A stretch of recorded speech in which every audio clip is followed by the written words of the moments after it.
Okay, so I'm going to read you one of my favorite books. This is called To Make Death Love Us by Sovereign Falconer. This is the cover, if you can see it with the glare. This is chapter 1.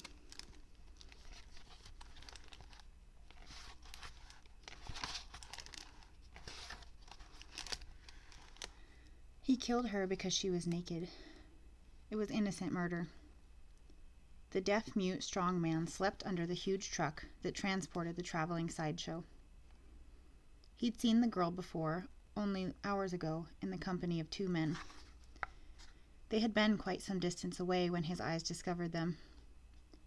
Even at that distance, Marco could tell by the way the girl moved rather aimlessly around the 2 men lounging against the side of their pickup truck that something was seriously wrong with her. There was something vaguely familiar about that girl, too. Marco's brow wrinkled with thought as he struggled to remember. He suspected it had something to do with Will Carney, and if so, perhaps it meant trouble. The girl made strange bird-like gestures, almost hopping around in a human parody of some bird mating ritual. She had to be either mentally retarded or insane, thought Marco. The strong man, being unable to either hear or speak, and her lips too far away for him to read, heard none of the things she yelled at the men. But from the way she carried herself, even at that distance, Marco knew something was terribly wrong with her. It made him uneasy. Suddenly she lifted up her dress, pulling it up to her face. One of the men moved next to her, grabbed the dress, pulled it back in place with a jerk, and then slapped her across the face with such force that she nearly fell. She cowered at his feet like a disciplined dog. The strong man shuddered. He withdrew back inside his tent. The cruelty of the world, ugly, unkind, and all too human, oppressed him. He sat down on the bench before his barbells and weights. All the tents of the other members of the troop were down and put away in the truck. Marco knew he should tear down his tent too, because dawn was not far off, and they had to be traveling when the sun came up, if they were to make the next stop on time. But he was suddenly too weary. It had been a long day, and he thought to sleep in the tent where he could stretch his huge bulk comfortably out at length. The narrow confines of the inside of the truck made him a little claustrophobic, though the other freaks seemed to find it a cozy enough nest. The flap to his tent was thrust aside, and the girl came in, somewhat hesitantly. She stared at Marco, at his thick, muscular arms and huge chest. There was madness in her eyes and manner. Marco sighed and rose slowly to his feet. She stared at his well-developed body with an intensity he found alarming. Marco, who had long ceased to be bothered by the stares of onlookers, got nervous. Her 2 brothers, faces red with drink, burst into the tent behind her. That they were her brothers was immediately obvious. There was no mistaking the family resemblance. The same dark eyes, stark features. She spoke, or rather ranted. Marco looked away from her face, away from her lips, so as not to hear her with his eyes. Madness made him very uneasy. The 2 brothers caught her by the arms and rather roughly dragged her out of the tent. Marco did nothing to interfere with her removal. The ease with which they took her bespoke of long custom. Marco, curious, walked to the entrance of the tent and watched her being carried off. They did not take her far. Across the road only, to a battered white pickup truck with 2 rifles mounted in a rack inside the cab in front of the back window. The 2 brothers let down the tailgate and unceremoniously dumped her on the bed of the truck. They seemed to be threatening her. At any rate, the girl cowered, withdrawing to one corner. The men dragged a couple of bedrolls out of the truck's cab and pitched them on the ground. It was obvious they planned to spend the night here, too. Marco shrugged. It did not concern him, although plainly the madness of the girl had upset him. He assumed her 2 brothers worked as set-up men, ride assemblers for the second-rate carnival the sideshow had temporarily joined forces with. Marco flexed his muscles uneasily, again withdrawing back inside the tent, closing the flap behind him. The show was done for the day, everything packed away but his tent. It was hot, stifling in the tent. Marco lay for hours on a narrow folding cot, adjusting his bulk uncomfortably, sweat dripping from him. Without knowing why, the little episode with the mad girl had upset him. There was a wrongness somewhere, a hint of some impending doom. The sun was long since down, and Marco should be asleep, but try as he might, he could not get comfortable. The coming of night seemed to oppress him. Sleep eluded him. The other freaks in the sideshow had long since retired for the night. Marco gathered up his blankets and crawled under the huge truck in which the rest of the freaks slept.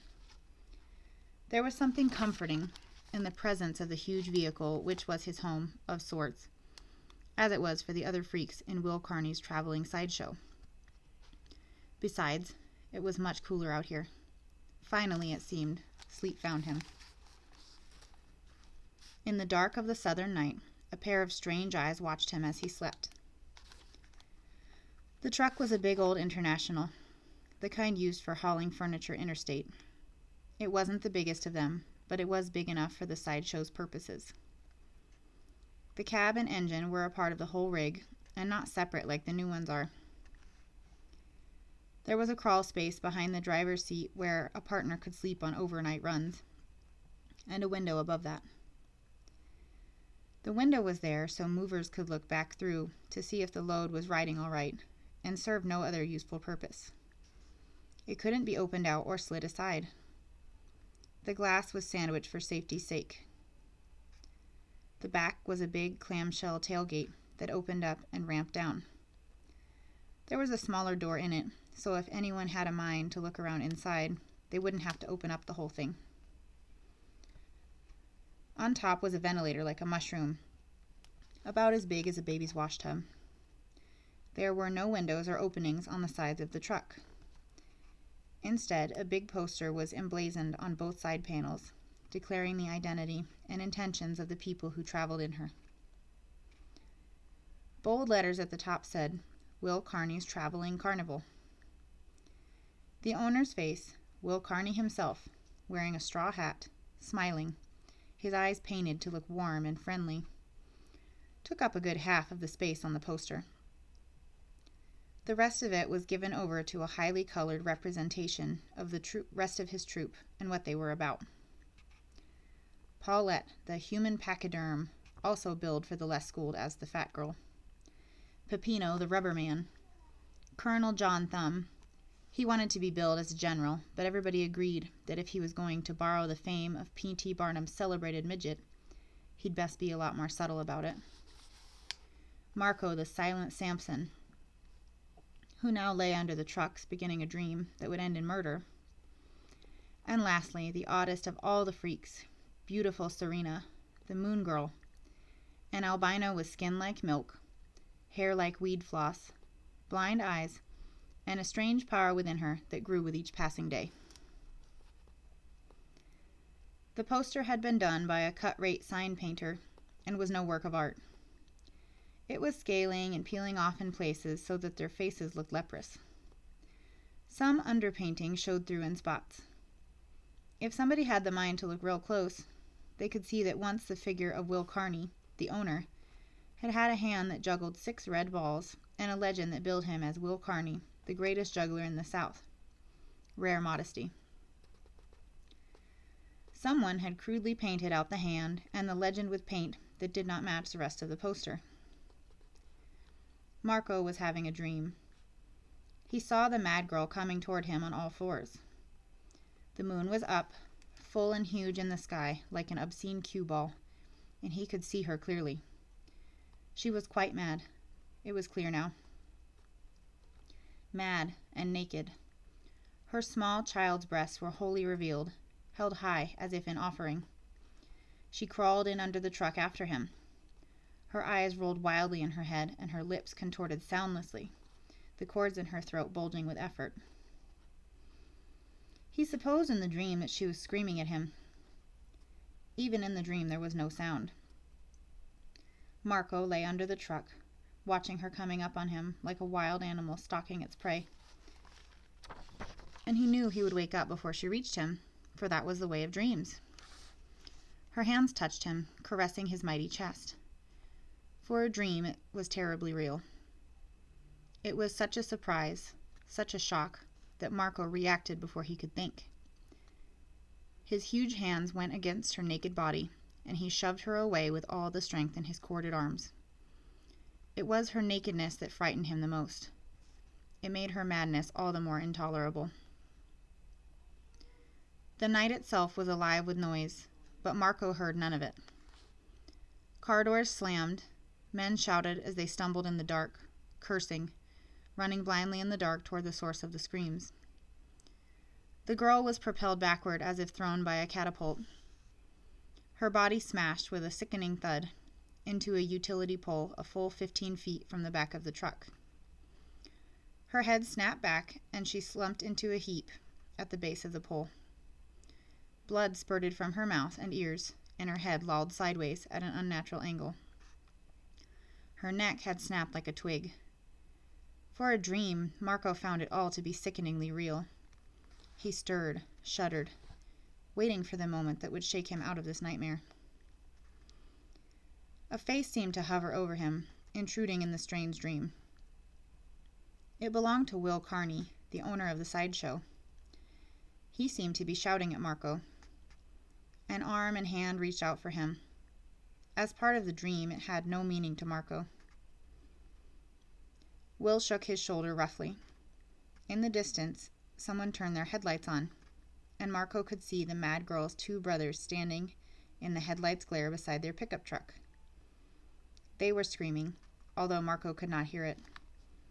As one, they raced to the cab of their pickup and yanked the rifles out of the rack in the back window. It all seemed very real, this nightmare. Will seemed to have Marco very firmly by the shoulder now, dragging him out from under the truck. No mean feat in itself, considering Marco's weight. No part of the dream faded. The girl still lay by the pole like a broken doll. Marco stumbled clumsily alongside Will in the dark. He decided then to wake up, to open his eyes and abolish this dream, but in this Marco failed.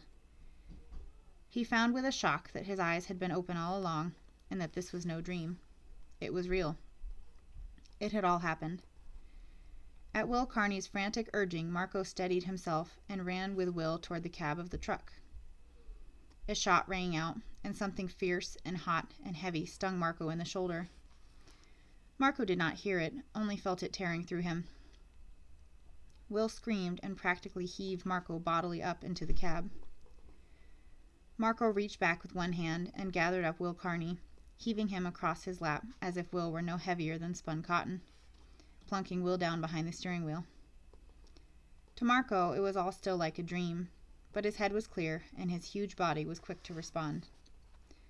The starter ground and the diesel engines jumped reluctantly into life. Marco turned his head, looking down at his shoulder. A bullet had entered it from the back and gone completely through. Blood dripped down his massive arm, staining his pants.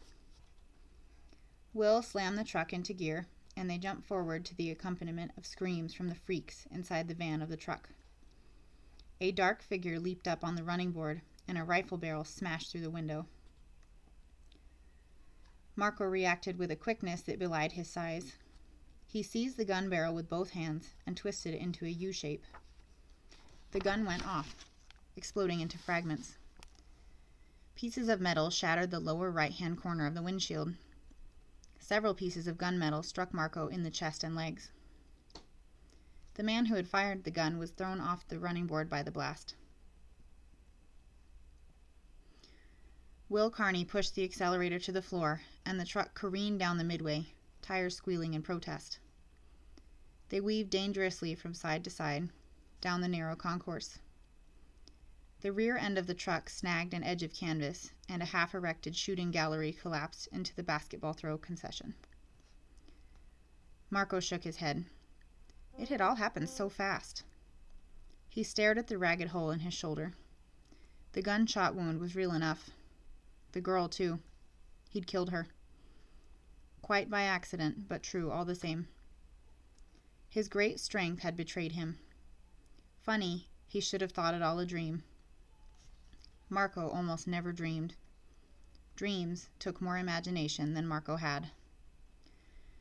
Will Carney had no time to think, to plot his course. Flight had been his instinctive reaction to trouble. Had he been thinking, he would have abandoned Marco, left him to face the trouble by himself. But Will had been caught unprepared. Even now, Will's mind considered the possibility of stopping the truck, of shoving Marco out to face the music. Will Carney's mind was not one that put great store in loyalty. Will's eyes were on the rearview mirror when the headlights came into view. He had expected it, of course. They came up very fast behind him. He had the accelerator to the floor, but the big truck was not exactly a racing car. In the back of the truck, the freaks tumbled about like feathers in a storm. The white pickup gained on them. Will cursed and swerved to the middle of the narrow road, preventing them from passing. There was a spurt of flame from the pursuing truck, and Will's outside mirror disintegrated. "Oh, sweet Jesus," he said. The road angled, dipping into a deep curve.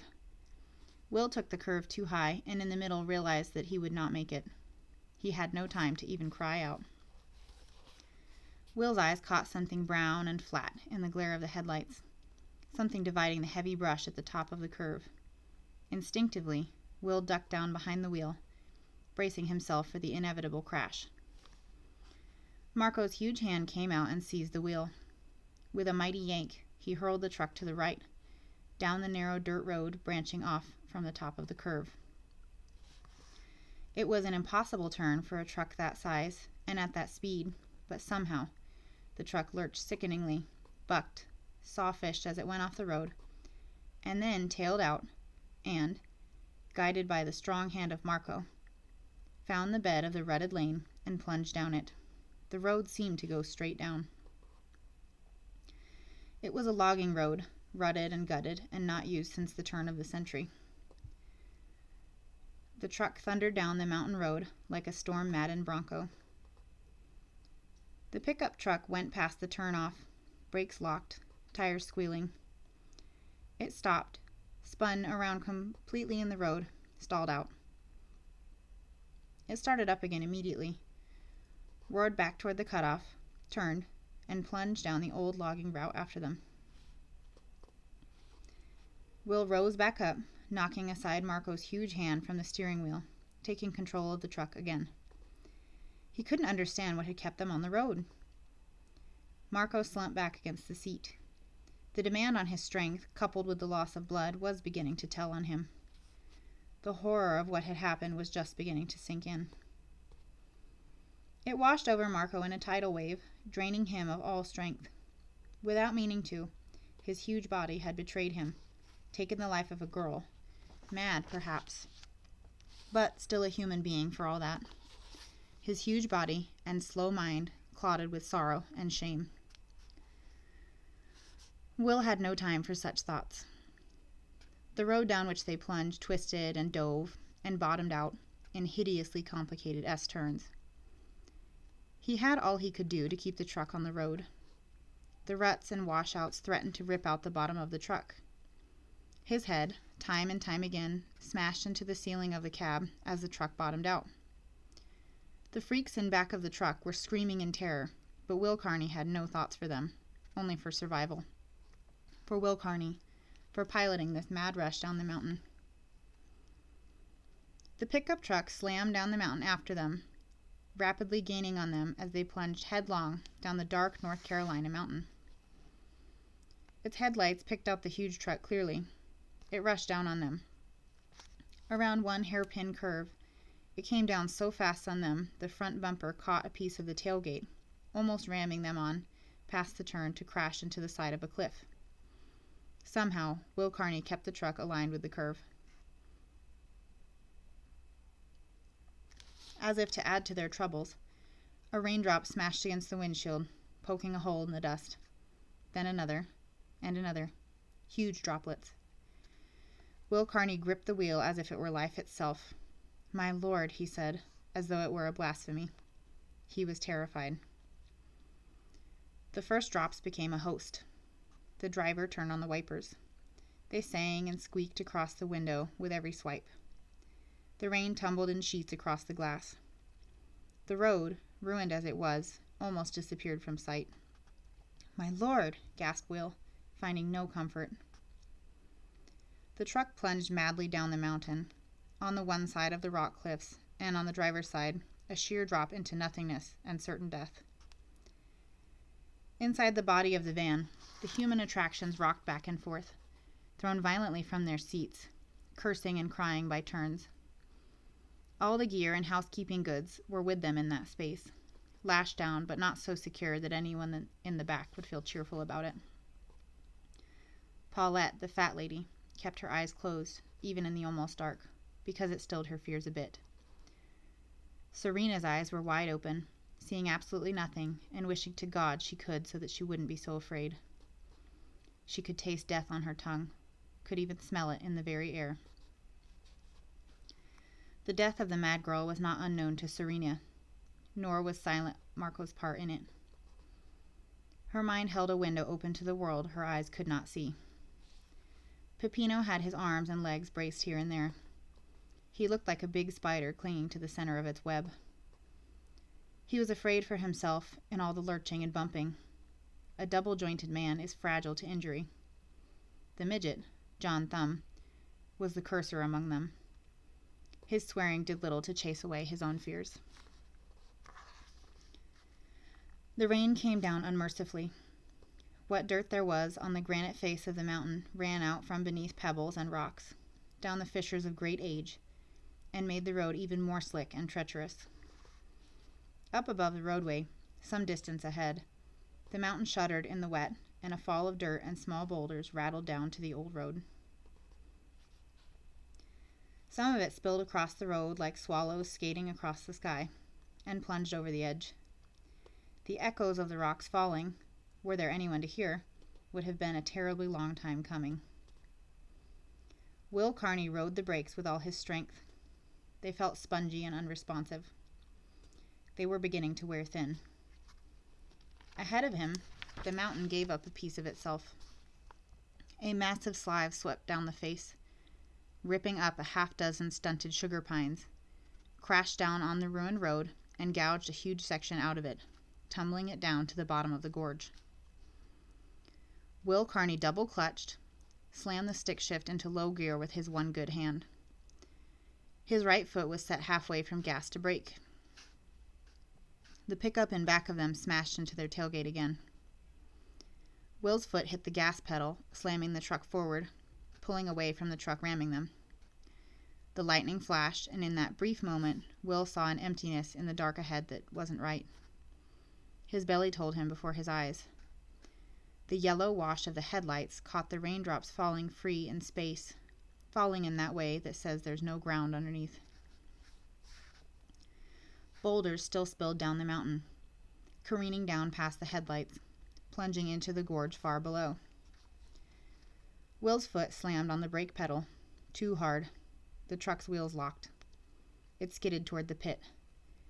Will jerked the wheel hard right, toward the huge rock face of the mountain.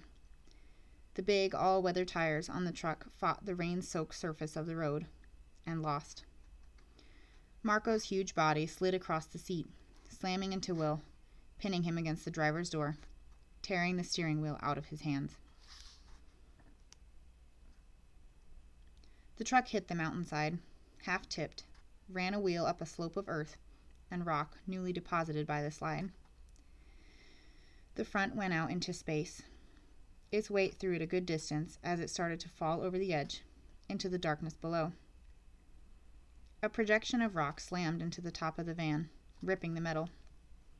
Somehow, miraculously, the truck caught there, as neatly as an insect pinned to a board.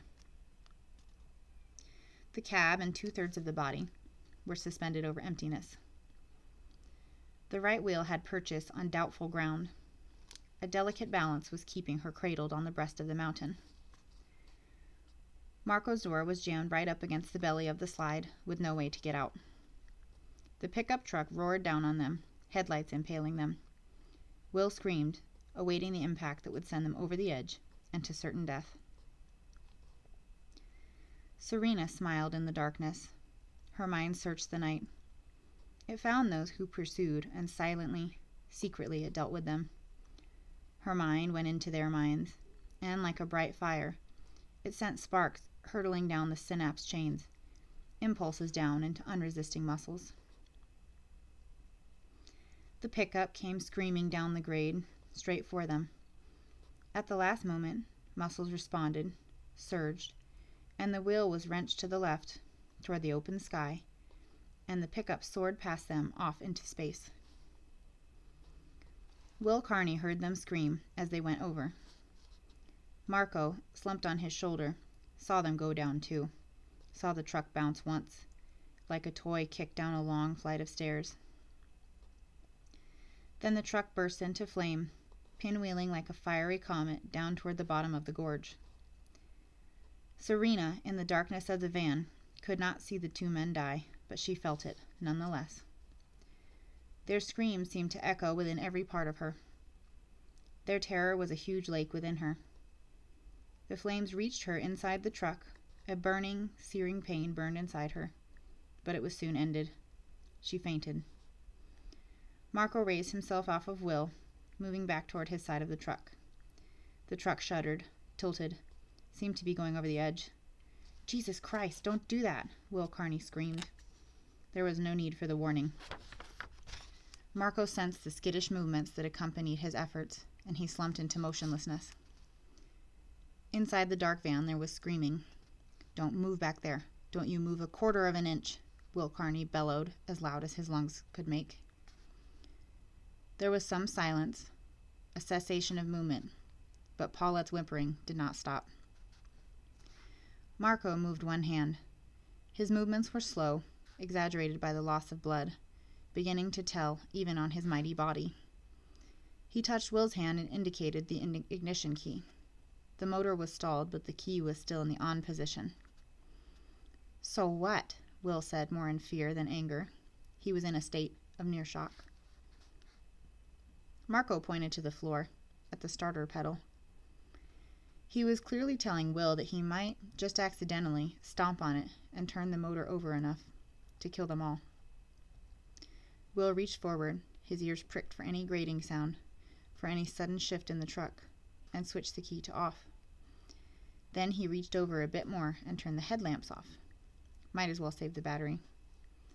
He eased back into the seat and breathed again in the pitch dark. His body was drenched with sweat, his face as pale as old death. He stared out the shattered windshield. It was as black as a dead eye on the mountain.